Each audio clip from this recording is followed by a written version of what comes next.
Hello, and welcome to the Coach's Cup. Sonya Green here. And before we get started today, I want to tell you a couple of things, make just a couple of brief announcements. First, as you've probably heard me talk about, I am moving more into corporate workplace training for teams, for collaborations. So if you are a business owner, a decision maker, and you are looking for training for your teams, then get in touch with me. Send me a DM, schedule a time to meet with me.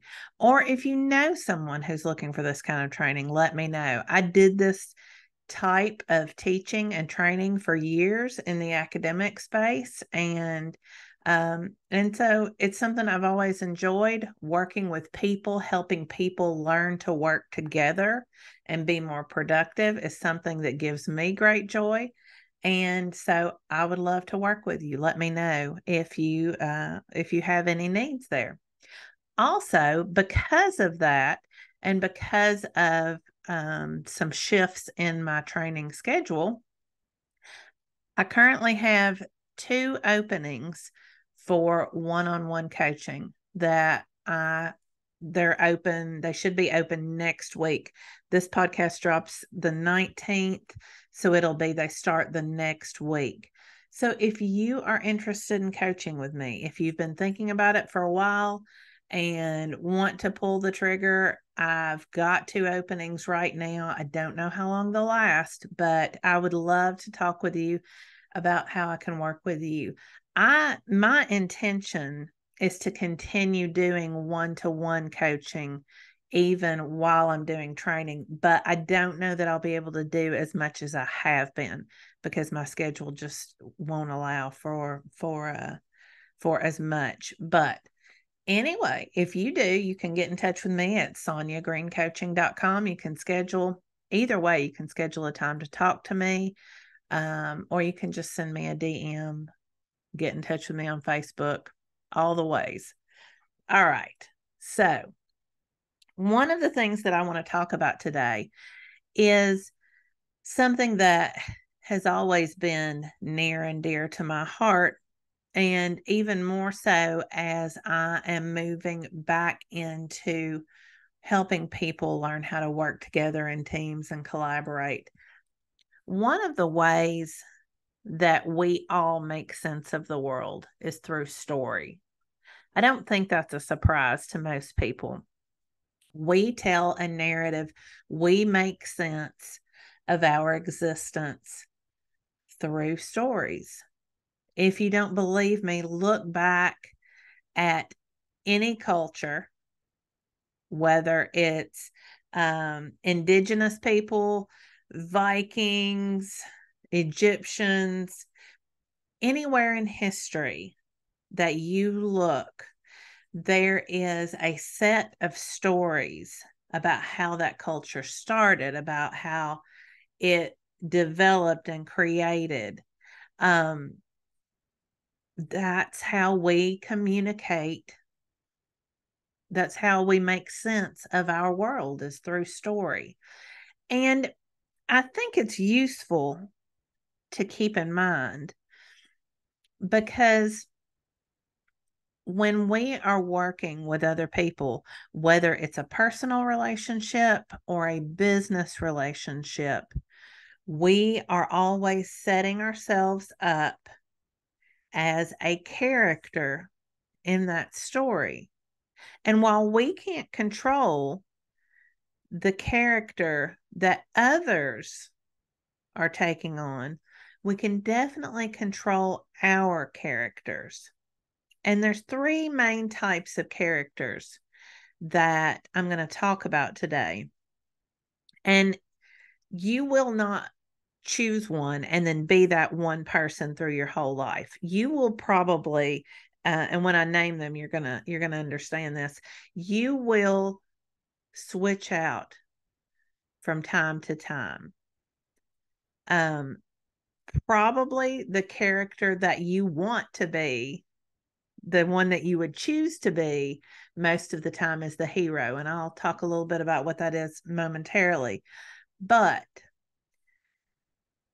the two characters that we see often, especially when somebody is first coming in for coaching, they're first coming in they've decided they want help on living their best lives. They've been trying and they can't quite figure it out. Many times it's because they're stuck in one of two roles. The villain, they're the villain of their story, or they are the victim of their story. So I want to talk about all three of these, the hero, the victim, and the villain. And like I said, we move between them. I still, even though I've been a coach for years, I've been working on my thoughts and my mindset for years, I still find myself in both the victim and villain story some of the time, but not like I used to. And now I have an awareness of it. And that's what I want to create for you too. I want to create an awareness because that is how you regain your power. So let's start with talking about the victim. Let's start by talking about the villain. People who are the villain of their story are people who will say things like, I've just ruined my life. Everything I touch goes wrong, goes bad. I am my own worst enemy. I just can't ever get it right. You probably, when I said that, it may have made you think of someone immediately. But the truth is, it may have made you think of yourself on certain occasions, right? Because it's easy when we have a series of things where it feels like we have created chaos, we have created our own mess.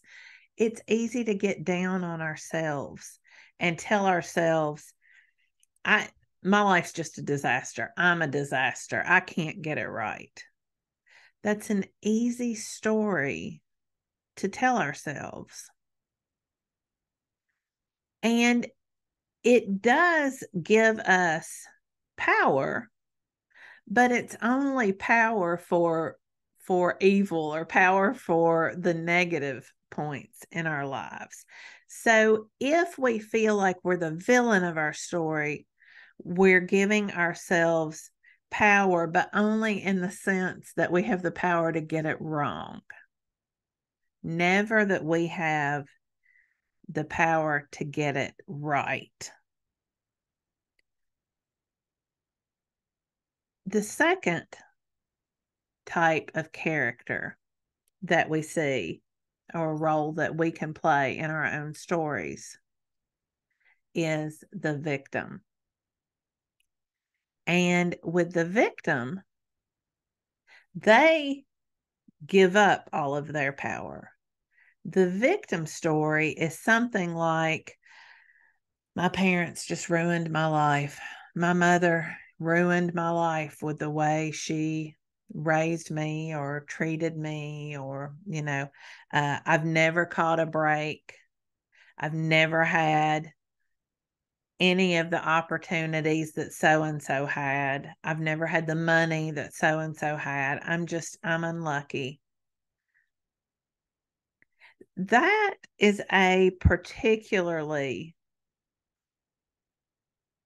exhausting character to play, in my experience, because when we become the victim,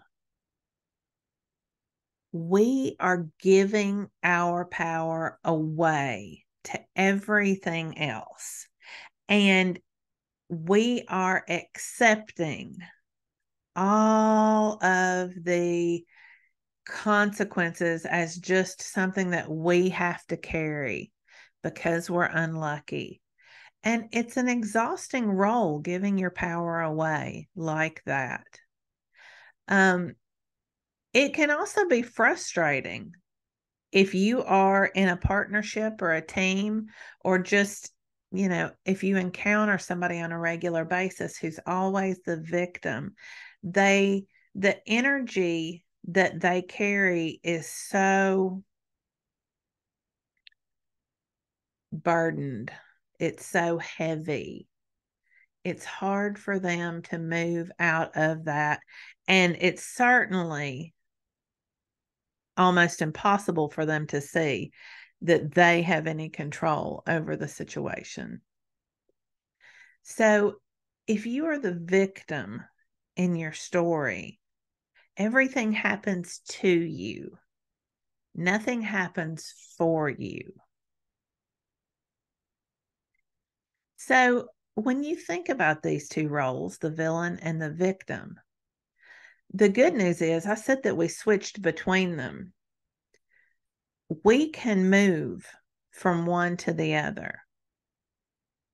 If you're the villain in your story, you can become the hero by making new choices.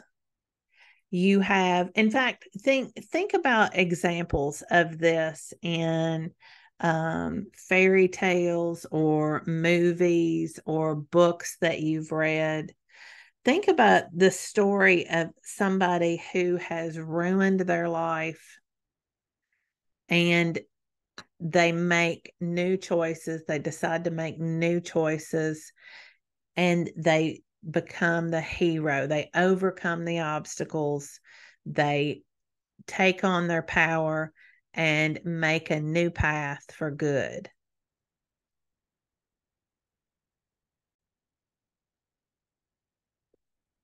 When I think about a classic story of the villain who becomes the hero, I think of Dickens' A Christmas Carol. We have Ebenezer Scrooge, who's this horrible, greedy, sad old man who has all of this money and no love, no care for anyone. And through the story, through the transition that occurs during the night with the three ghosts that he has an encounter with, he realizes that he can make different choices and his life will look very different on the other side. And so when he wakes up the next morning, he completely has a new mindset. He's decided to spend his money to help people have a better life. It makes his life better, and they all live happily ever after, right? That's the power of the villain realizing they can become the hero rather than being his own worst enemy. Nobody's more, I guess, sad in that story than Ebenezer Scrooge. Tiny Tim and his family, they're happy. They have nothing, but they're happy, right? They find things to be happy in because they are on the hero's journey, which we'll talk about in just a minute. But Scrooge is the one who benefits most from this transition from making the choice from I am my own worst enemy to I can choose good. I can change the way I do things and I can have a whole new, richer, fuller life. So the villain becomes the hero by realizing that they can make different choices. The victim, however, has been giving up their power. So if you're coming from a victim mentality, if you're coming from oh, woe is me, everything happens to me, everybody hates me, then you have no power. So it's not just the act of making a different choice. Actually, it is, but it's a different kind of choice, right? The victim has to recognize the control that they have. There has to be an awakening or an awareness that, oh, I've been the one giving my power away. I've been the one putting myself in this misery. I have the power, I have the control to overcome all of this negativity that's been brought on me. And when I think of this, um, when I think of this story and an example of it, I don't know that this will be one. This came to me immediately, but I don't know that it's one that everybody will connect with as quickly as I did. I thought immediately of Ella Enchanted, which is a movie that was popular with Anne Hathaway, probably, I don't know, about 2008 ish. So about 15 years ago.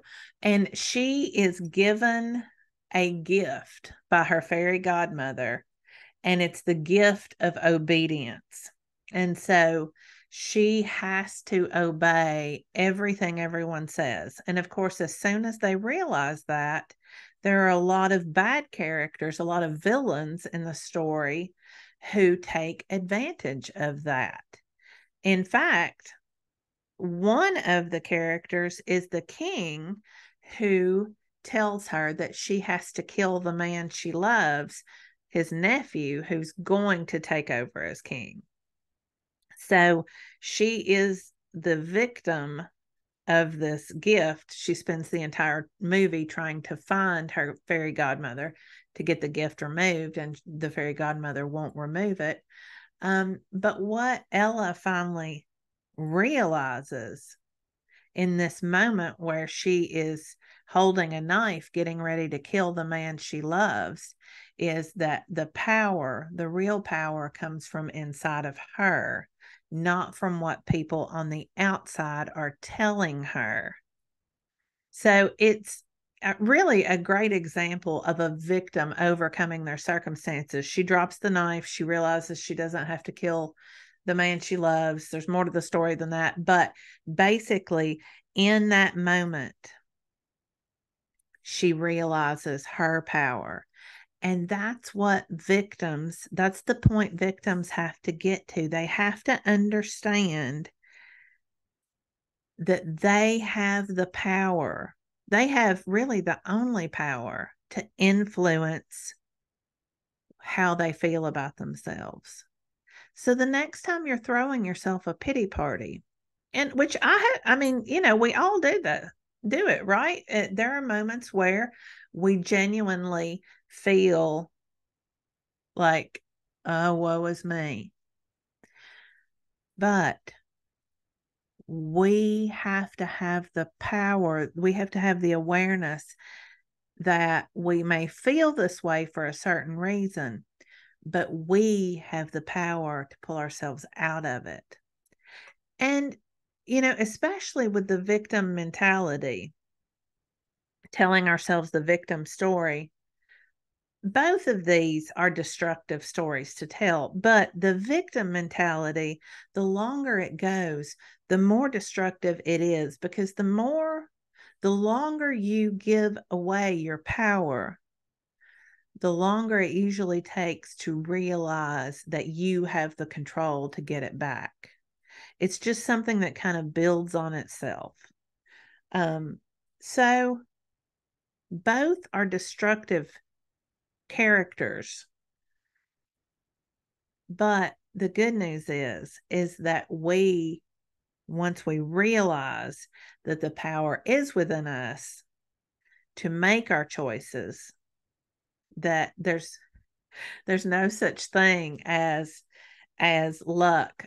There's a saying, and I don't remember who said it, so I'm not even going to try to remember that. But the harder I work, the luckier I am. That power, luck is all about what we put into it. So whether you're the villain who's your own worst enemy or the victim that's always having everybody else mistreat you. You have the power to become the hero of your story. And when I say the hero, I'm not talking about Wonder Woman or Batman or Captain America. I'm not talking about a superhero. I'm talking about in the traditional sense of the hero's journey, which is a genre or a character arc that's been around for as long as we've had stories. The hero is the person going through their life, encountering adversity along the way, and usually they begin to learn and grow and move past the adversity when they reach out and find a guide or a mentor. So in classic literature, which is, with my background in literature, some of my favorite stories that are the hero's journey are things like the Odyssey, where Odysseus is leaving the Trojan War and trying to get home. And it takes him years to do that because he keeps going a little ways and then becoming the victim. He loses track of his goal, his focus. And when he does that, then things happen to him, happen to his crew, and he encounters lots of adversity along the way. In fact, when he gets home, it's just him. His entire crew has died or been killed because he has lost focus at different points. He has made poor choices along the way, but he has learned from each of these, and he finally gets home and he is wiser. He has grown and learned because of this journey. I also think of Dante and the Divine Comedy, where um, where Virgil goes through hell and um, drawing a complete blank there.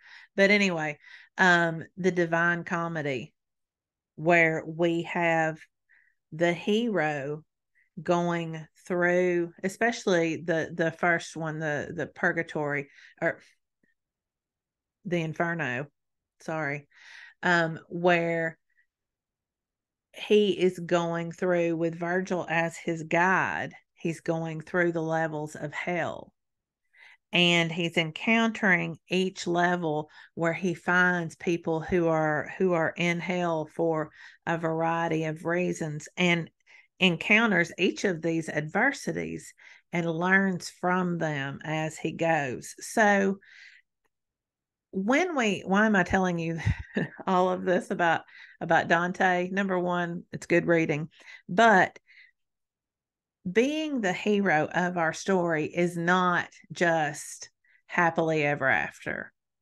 right? That's not a journey. If we never have any bumps in the road, if we never have any adversity, then we don't get to learn and make choices on our journey. If we don't have adversity, we don't have growth. So our hero's journey, the point of it is not to make it easier, because it's not necessarily easier, but the outcome is the reward is greater. Let's put it that way. The reward of being a victim your whole life is feeling powerless and feeling like the world is constantly beating you down. What reward is there from that? The reward of being the villain is you're constantly beating yourself down because you can never get anything right, and you're a screw up, and you're, whatever. There's no reward to either of those. The only reward is moving through the adversity, trying to do better, getting yourself back on the path when you fall off the path, and coming to a sense of knowing yourself, knowing your power, knowing that you can accomplish your goals because you keep on that path. That's the real reward. It's tempting to want to change our circumstances often when we encounter adversity. The hero, in fact, in many of our hero stories, we do occasionally see them trying to change their circumstances, but it's never a change of scenery or circumstance that really makes a hero into a hero. It's a change of what happens inside the mind. We make a decision in our minds, and that's the change that propels us forward and that creates a heroic end to the story. That's what creates the happily ever after. In truth, the journey overcoming the adversity is the happily ever after, right? So I hope that this has been interesting to you. I enjoy thinking about how we use story to make sense out of our lives, and I certainly enjoy being reminded that no matter how I feel in the moment, I do have the power to overcome whatever character I have laid on myself for the day. I don't have to sit there and be the victim. I don't have to sit there and be the villain. At any point, I know I have the power to change it. And you do too. So if you're looking for coaching, if you're stuck in your story, and listen, we all get stuck in our stories. Coaches have coaches because we get stuck in our stories. Like I said, I've got 2 openings that will open up next week, the last week of July. I would love to work with you. Nothing would make me happier. I work with teams all the time who get stuck in their stories about each other, even more so about themselves, and helping them move on and make changes in their own mindset gives them the power to create and to innovate in a totally new way. Anyway, as I was saying, if you're looking for coaching, you can find me at sonyagreencoaching.com. You can find me on Instagram or Facebook. Send me a DM. I would be more than happy to talk to you. Also, I'd love to see you on the Coach's Cup podcast page on Facebook. Next week, we'll be back again. Until then, let us know who the character you're playing is and what you've learned on your hero's journey. I'll talk to you next week.